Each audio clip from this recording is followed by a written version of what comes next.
13세기 이탈리아 태생의 한 수도자이자 철학자인 토마스 아퀴나스는 그의 주요 저서인 신학대전 일부 이문 사망에서 신존재 증명의 5가지 길을 제시합니다. 아퀴나스는 우리는 신의 본질은 알 수 없지만 인간의 이성을 통해서 신이 존재한다는 사실에 대해서는 누구나 알 수 있다고 주장합니다. 다시 말해서 아퀴나스의 신존재 증명은 인간의 자연 이성에 의해서 신이 존재한다는 것을 알 수 있는 길을 보여줍니다. 특히 아퀴나스의 신존재 증명의 특징은 전반적으로 우리가 경험하는 현상들을 원인과 결과, 즉 신과 피조물의 관계를 인과 필연성의 관점에서 설명하는 형식을 띠고 있습니다. 증명의 5가지 길 중에서 처음의 3가지는 대표적인 신존재 증명 방식들 중에 하나인 우주론적 증명에 속하며 4번째는 존재론적 증명을 전제로 하는 가치론적 증명, 5번째는 목적론적 증명에 속한다고 볼 수 있습니다. 첫 번째 길은 아리스토텔레스의 것이기도 한 운동으로부터의 길, 즉 운동을 통한 증명입니다. 이는 우주론적 증명 방식에 속한다고 할 수 있습니다.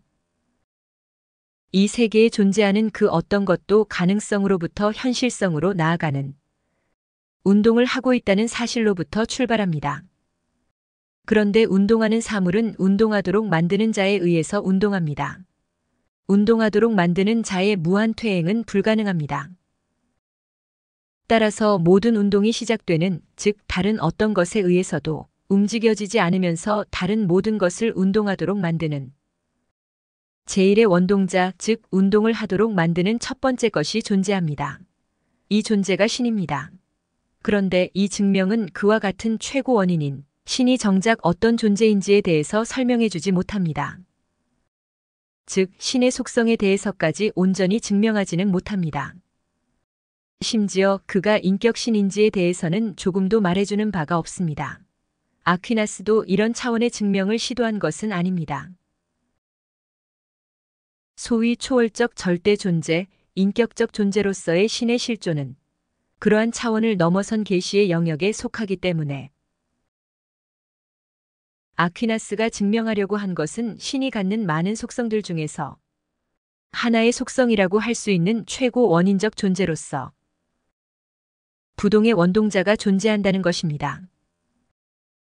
또한 운동 원인의 무한 퇴행의 불가능성도 문제의 소지가 있습니다. 운동 원인의 순환성, 즉 존재 자체가 운동하는 존재이면서 그러한 운동의 결과로서 다른 운동하는 사물들의 존재가 가능할 수 있을 것이기 때문입니다. 따라서 그런 영원한 운동 중에 있는 존재의 가능성을 배제할 수 있는 증명이 요구됩니다. 두 번째 길은 역시 아리스토텔레스의 것이라 할 수 있는 우주론적 증명에 속하는 능동 원인을 통한 증명입니다. 이는 작용하는 원인성, 즉 감각적인 것 안에 작용하는 원인의 질서가 존재한다는 사실로부터 진행됩니다. 모든 존재하는 것에는 원인이 있습니다. 모든 것은 그것과 구분되는 다른 어떤 것에 의하여 생겨납니다. 원인의 무한 퇴행은 있을 수 없습니다. 따라서 모든 것을 잇도록 한 제1의 혹은 첫 번째 능동 원인이 존재하지 않을 수 없습니다. 이 제1의 능동 원인이 신입니다. 하지만 첫 번째 증명처럼 작용하는 능동 원인은 작용받는 대상들과의 관계를 증명하는 것이지 결과로서의 대상이나 사물 존재자를 생기게 하는 원인성은 아닙니다. 그러므로 이런 능동 원인에 의거해서 창조자인 신의 존재가 증명될 수는 없을 듯합니다. 마치 깨진 계란은 내가 던진 힘에 의한 것이었다고 해도 깨진 계란이라는 존재를 내가 만들어낸 것은 아닐 것이기 때문입니다. 이 밖에도 이 증명에는 첫 번째 증명과 동일한 문제가 또 있습니다. 모든 사건 운동에는 원인이 있어서 그 원인은 또 다른 원인을 갖는다는 것이 반드시 원인의 끝없는 연속의 불가능성을 배제하는 증명은 아니기 때문입니다. 다시 말해 원인 계열의 무한 퇴행의 불가능성을 직접적으로 증명한 것은 아니라는 것입니다. 이를테면 메비우스의 우주와 같은 구조를 지닌 무한순환 혹은 무한원환의 원인성도 가능할 것이기 때문입니다. 이러한 원인성은 이 세계 자체를 하나의 자기완결성 혹은 자기원인성의 존재로 생각할 경우에 가능한 추론입니다. 세 번째 길은 첫 번째와 두 번째 증명과 마찬가지로 우주론적 증명 방식에 속한다고 볼 수 있는 우연적인 것과 필연적인 것을 통한 증명입니다.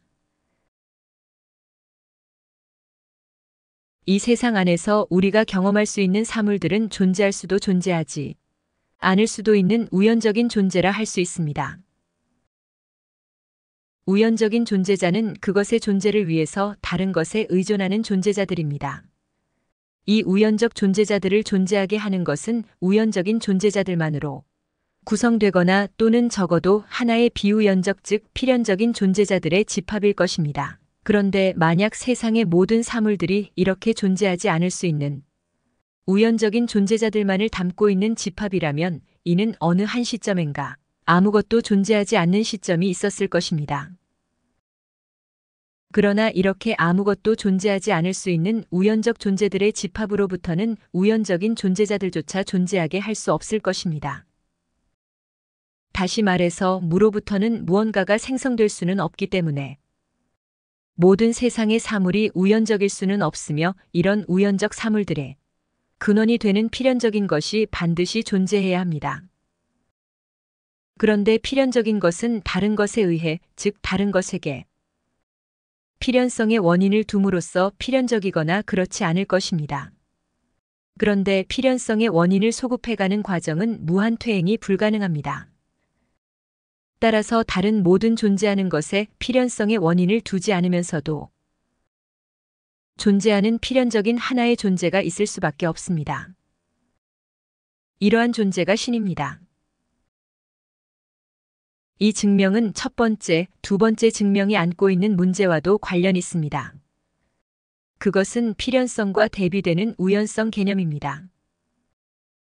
모든 존재하는 것에는 원인이 있다면 우연적인 것에도 필연적 원인이 있다고 추론하는 것이 자연스럽습니다. 그렇다면 그것은 결코 우연적인 것이 아닐 것입니다. 더욱이 우연적인 것과 필연적인 것에 대한 경험의 본질이 무엇인지도 문제입니다. 개념적으로 우리는 이 양자를 구분하여 정의할 수 있지만 그것의 실제적 원인성과 우연성은 결코 경험 혹은 인식할 수 없습니다. 따라서 아퀴나스의 증명에는 선결 문제가 포함되어 있으므로 건전한 증명이라 보기 어렵습니다. 네 번째 길은 사물들이 드러내는 완전함의 등급에 의한 증명입니다.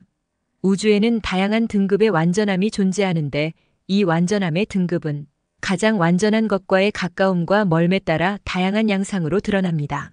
이 다양한 양상과 등급의 비교 가치는 어떤 하나의 완전함의 기준에 의해서 가능할 것이며 또 어떤 다른 것들의 등급은 또 다른 완전함을 기준으로 평가한 것입니다. 그렇다면 이들 완전함의 기준이 되는 가장 완전한 존재로서 완전함의 정점 즉 절대적 완전함이 존재해야 할 것입니다. 이 절대 가치가 신입니다. 그러면 이 증명은 가치론적 관점에서 완전함과 등급의 객관적 기준이 있다는 것을 먼저 전제하고 있는 것은 아닐까요? 마치 작은 원과 큰 원의 경우에 이미 큰 원이 더 높은 등급이라고 주장하는 것처럼 더 큰 정의와 더 큰 선, 더 큰 아름다움이 존재한다고 전제하고 있는 것은 아닐까요? 무엇이 더 완전한 것일까요? 하지만 안셀무스가 말한 바 있듯이 우리 대부분은 늘 더 좋은 것, 더 나은 것, 더 완전한 것을 원하고 추구하듯이 그렇지 않은 것보다 더 좋은 것에 대한 관념이 우리에게는 존재한다는 것도 분명합니다. 그럼에도 그와 같은 사고와 판단은 단순히 존재하는 것들의 비교로부터 형성된 차이 관념의 일종이라고 반박할 수 있습니다. 다섯 번째 길은 목적론적 증명 혹은 사물의 지배를 통한 증명입니다. 세상의 모든 사물들은 어떤 목적에 따라 혹은 목적을 향해 활동합니다.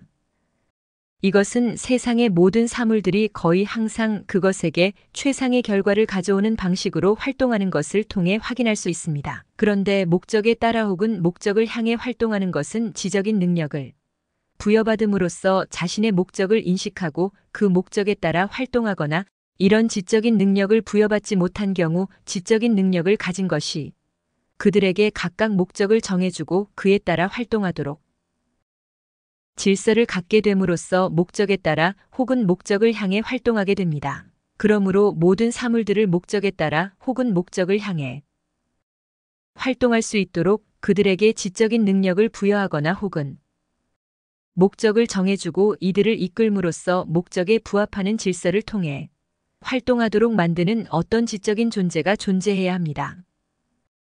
이 존재를 신이라 부릅니다. 이는 자연 속에 존재하는 목적성으로부터 신적인 설계자의 존재를 증명하는 길입니다. 이 증명은 지극히 인간 중심적입니다. 모든 사물은 최상의 결과를 낳도록 최적화되어 있는 목적적 활동을 한다는 생각은 지성을 지닌 인간적 관점을 전제합니다. 하지만 이를 통해서 자연 일반에도 목적성이 존재한다는 것을 알 수는 없을 것이기 때문입니다.